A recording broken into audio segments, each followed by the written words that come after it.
Now, I want to speak to you about the gender obsession in classrooms. We're seeing a training session funded by the UK National Education Union suggesting school kids should address their tutors as teachers rather than use harmful titles such as Mr. and Mrs. One female teacher who was appalled by the training said they're trying to erase us by taking away our language, saying we should avoid words like mother, and we're paying for it, essentially.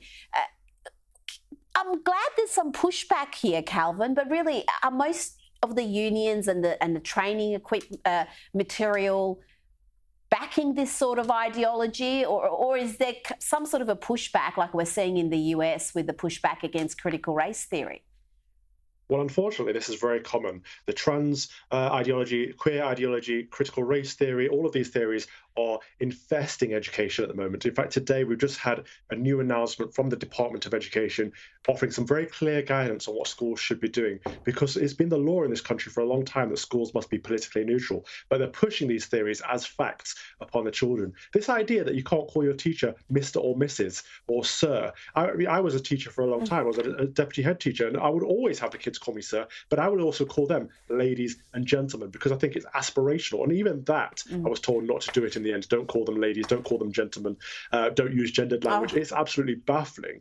And I think what we need to do is address the teacher training colleges so that teachers are being taught to be impartial and not push their politics on pupils.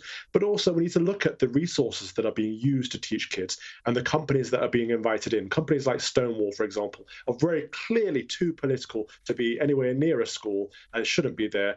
We need to stop it from happening because it is so prevalent. And critical race theory was pushed tremendously throughout the Black Lives Matter protests, and all schools just adopted it as if it was given that, you know, white people are oppressors and black people are victims. We're dividing our society and at the same time erasing the genders, erasing women. The comment you read out was quite right. You're no longer allowed to talk about women or girls. It's now birthing partners or breastfeeders. It's disgusting. I'm with you, and you're right. So much of it is the training material that these teachers are indoctrinated with, and then they go and indoctrinate the children.